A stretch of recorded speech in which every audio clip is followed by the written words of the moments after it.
Moi je suis actuellement à New York avec un petit budget, donc le but c'est de trouver des activités gratuites à faire.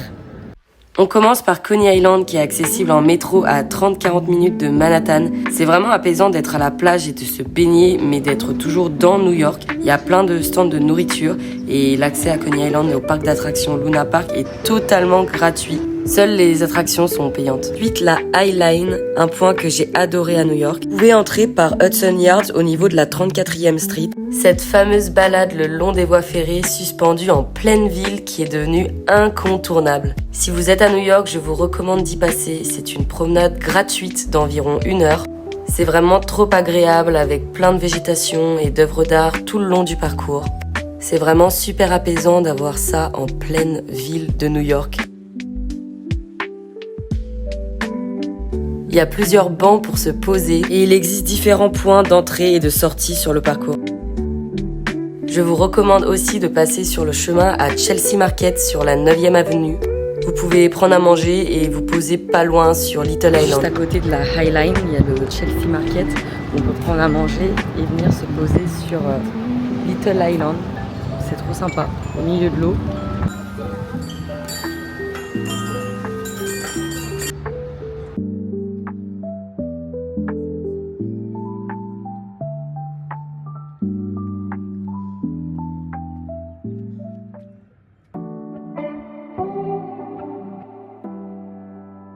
Sinon, vous pouvez vous balader dans le West Village, c'est hyper agréable. Il y a plein de boutiques partout.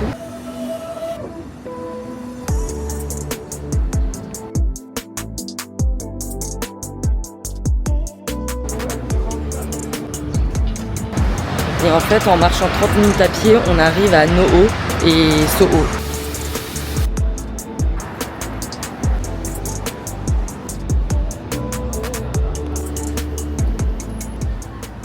Central Park, l'immense parc au cœur de Manhattan, de la 59e à la 110e Street. Il a complètement été aménagé avec des grandes pistes cyclables. Tu peux t'y balader à pied, en vélo, avec ton chien et l'accès au parc est totalement gratuit.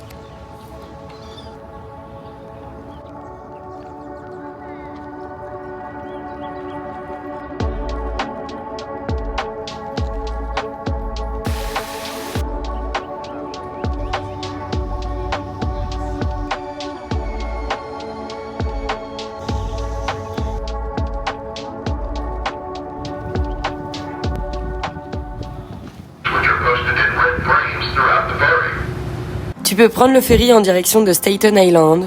Lors de la traversée, tu pourras observer la skyline et même la Statue de la Liberté. Pour embarquer, c'est simple, il te suffit de rejoindre le terminal Whitehall dans le quartier de Financial District. Il existe plusieurs excursions pour voir la statue de plus près, mais le ferry est un bon compromis pour la voir gratuitement. Le mémorial des tours jumelles. Tu y trouveras 2 fontaines qui ont pris la place des 2 tours jumelles. C'est un bel hommage puisque l'eau qui coule symbolise les larmes versées après l'attentat. Et chaque matin, quelqu'un est chargé de mettre une rose sur le nom des personnes dont ça aurait été l'anniversaire.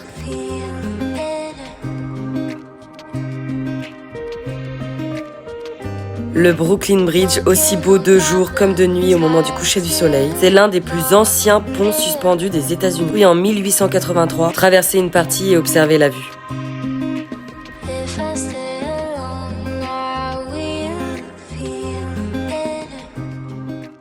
Dumbo Beach, c'est mon coup de cœur du séjour. Je te conseille de prendre un pique-nique et te poser sur la plage et observer la skyline s'illuminer petit à petit avec les couleurs du coucher du soleil.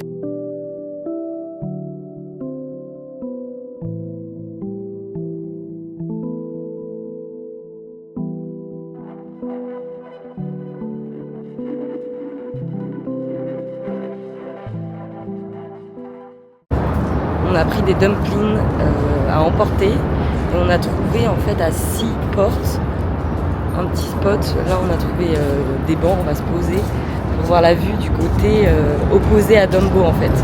Et on voit les 2 ponts, celui de Manhattan et de Brooklyn.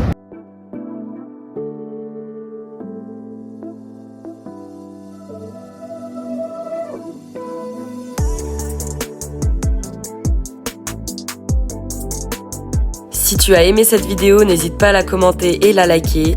Et je te dis à très vite pour le prochain voyage.